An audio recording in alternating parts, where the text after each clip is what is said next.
En el nombre del Padre, y del Hijo, y del Espíritu Santo. Amén. Alegre la mañana que nos habla de ti. Salimos de la noche y estrenamos la aurora. Saludamos el gozo de la luz que nos llega, resucitada y resucitadora. Tu mano acerca el fuego a la tierra sombría, y el rostro de las cosas se alegre en tu presencia. Si la veas el alba igual que una palabra, tú pronuncias el mar como sentencia. Regresa desde el sueño el hombre a su memoria, acude a su trabajo, madruga sus dolores. Le confías la tierra y a la tarde la encuentras, rica de pan y amarga de sudores. Y tú te regocijas, oh Dios, y tú prolongas en sus pequeñas manos tus manos poderosas. Y estás de cuerpo entero, los dos así creando, los dos así velando por las cosas. Bendita la mañana que trae la noticia de tu presencia joven en gloria y poderío, la serena certeza con que el día proclama que el sepulcro de Cristo está vacío. Amén.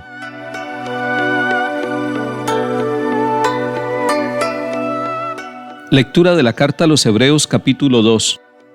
Hermanos, los hijos de una familia son todos de la misma carne y sangre, y de nuestra carne y sangre participó también Jesús. Así, muriendo aniquiló al que tenía el poder de la muerte, es decir, al diablo, y liberó a todos los que por miedo a la muerte pasaban la vida entera como esclavos. Noten que tiende una mano a los hijos de Abraham, no a los ángeles.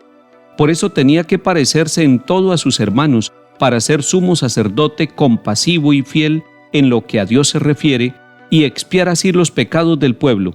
Como él ha pasado por la prueba del dolor, puede auxiliar a los que ahora pasan por ella.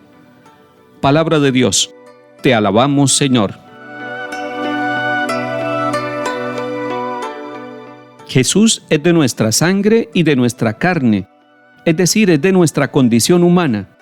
Recordemos que se nos ha enseñado desde la antigüedad en el Concilio de Calcedonia que Cristo es de naturaleza humana y divina, que Cristo es el Hijo de Dios, pero que Cristo es un ser humano, que no hay separación de la naturaleza humana y divina en Cristo Jesús. Y así lo está afirmando la carta a los Hebreos. Está diciendo que Cristo Jesús es de nuestra carne y de nuestra sangre. Por lo tanto, participó de todas las luchas nuestras antes de liberarnos a nosotros del poder de la muerte. Y el poder de la muerte fue vencido por la resurrección de Jesucristo. Aniquiló al diablo que nos tenía a nosotros esclavizados, y nos liberó Jesús con su resurrección de todo lo que por miedo nos tenía a nosotros esclavizados. La humanidad vivía esclavizada, pensando en el poder que el diablo tenía sobre el ser humano, pero Cristo nos ha liberado para siempre. Nosotros deberíamos vivir gozosos y con mucha dignidad y con la frente en alto, sintiendo que la muerte y resurrección de Jesucristo es un misterio que nosotros no merecemos, que no logramos entenderlo, pero que es un misterio de liberación para todos los seres humanos y para toda la sociedad. Algunos preguntarán entonces, ¿por qué tantas manifestaciones del mal? ¿Por qué tantas manifestaciones del rechazo del plan de Dios?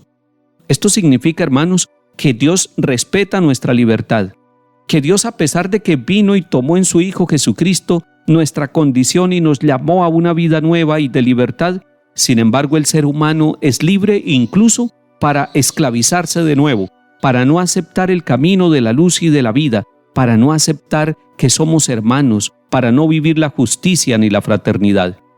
Por eso muchos procesos que se inician no logran terminar dando fruto de libertad y de vida nueva en personas y en sociedades, porque realmente el ser humano, usando mal su libertad, rechaza a Dios.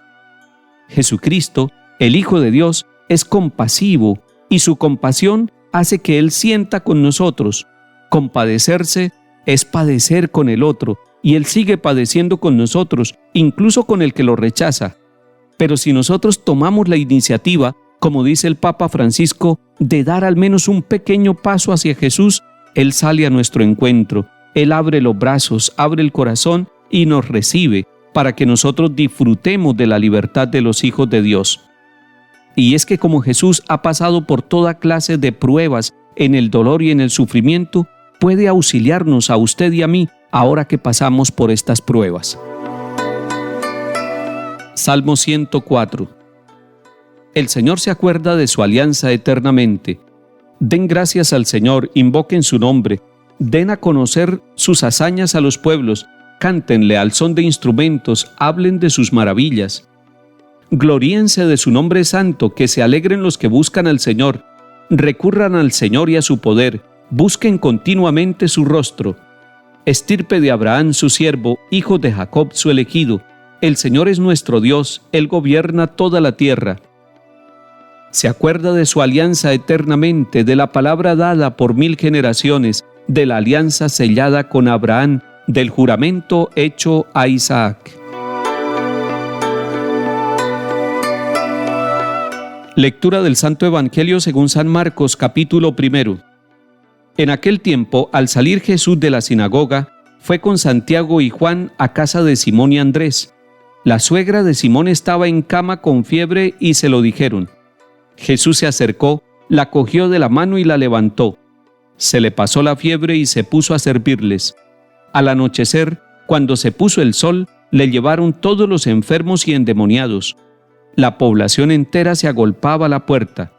Curó a muchos enfermos de diversos males y expulsó muchos demonios. Y como los demonios lo conocían, no les permitía hablar. Se levantó de madrugada, se marchó al despoblado y allí se puso a orar. Simón y sus compañeros fueron y al encontrarlo le dijeron: «Todo el mundo te busca». Él les respondió: «Vámonos a otra parte, a las aldeas cercanas, para predicar también allí, que para eso he salido». Así recorrió toda Galilea, predicando en las sinagogas y expulsando los demonios. Palabra del Señor. Gloria a ti, Señor Jesús.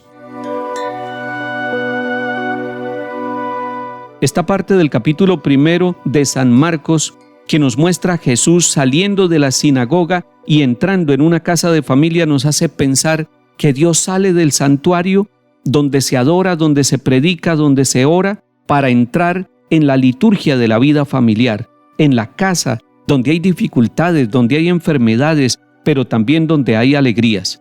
Salió de la sinagoga de Cafarnaún acompañado por sus discípulos y entró a la casa de Simón y Andrés. Cuando Jesús entra a nuestras casas, se encuentra con todo lo que sucede en nuestra vida, con los desórdenes y con los logros, con las tristezas y con las alegrías, con las luces y las sombras de nuestra familia. Pero así lo quiere hacer el Señor. Él no quiere quedarse solamente en la sinagoga, Él quiere entrar a nuestras casas. Bendita sea nuestra casa y ojalá esté abierta la puerta para que la presencia del Señor sea bendición en nuestra familia. La suegra de Simón Pedro estaba en cama con fiebre. Se lo dijeron a Jesús y no fue indiferente. Fue hasta donde estaba la enferma. Dice la palabra de Dios que Jesús se acercó. Y ese acercarse al enfermo es una actitud permanente de Jesús. A Jesús no le fastidia el enfermo. A Jesús no le es indiferente el dolor humano. Se acercó, pero mucho más que acercarse, la cogió de la mano, es decir, le transmitió la vida, le transmitió la salud, tocándola Él mismo. Él coge al ser humano, Él nos coge a nosotros, entra a nuestra casa para que los niños y los jóvenes sean tocados por Él, para que los esposos le den la mano a Jesús. Levantó a esta mujer que estaba enferma. Así nos levanta también el Señor a nosotros. Él quiere producir en nosotros ese efecto de cercanía, de solidaridad y de levantar nuestra vida física y nuestra vida espiritual. Se le pasó la fiebre a esta mujer y se puso a servirlos. Este capítulo 1 nos resume toda la misión de Jesús. Dice que después la fama fue corriendo por toda la región de Galilea y se agolpaba la gente en la puerta de la casa de Andrés y de Pedro y curó a muchos enfermos. Hay como 3 elementos básicos en este resumen que hace Marcos de la vida de Jesús y de su misión. Jesús predica, Jesús libera, Jesús sana. Esas 3 realidades son propias de la iglesia. Jesús sigue predicando la palabra en la iglesia y en la humanidad a través de la liturgia y de la evangelización. Jesús sigue liberando a hombres y mujeres a través del compromiso social de la iglesia. Esa misión de la iglesia de meterse en las realidades humanas, de tocar el dolor y el sufrimiento de nuestras comunidades para liberarnos. Y el Señor Jesús sigue sanándonos a través de todos los sacramentos, Todos los sacramentos son sanadores. No se necesita que uno u otro tenga el don o el carisma de sanación. Los dones fueron dados por el Espíritu Santo para toda la iglesia. Pudiéramos decir, toda la iglesia como pueblo, como cuerpo de Dios, tiene los dones para que el pueblo pueda encontrar en la iglesia la palabra, la liberación y la sanación. Pero llama mucho la atención una actitud de Jesús. Se levantó de madrugada, se marchó al descampado y allí se puso a orar. Este es el modelo de nuestra vida. No se puede hacer misión sin oración. Se levanta de madrugada. El Señor sabe que va a tener una jornada completa en el trato con el dolor y el sufrimiento de hombres y mujeres, con su pecado y su enfermedad. Por eso se levanta de madrugada, y esa es una sugerencia para todos nosotros, sacerdotes y laicos, levantarnos de madrugada a orar. Pueden ser unos 5 minutos, puede ser un tiempo breve, pero un tiempo de silencio y de encuentro con el amor de Dios Padre. Que el Señor nos bendiga y nos dé la fuerza de trabajar con amor. En el nombre del Padre, y del Hijo, y del Espíritu Santo. Amén.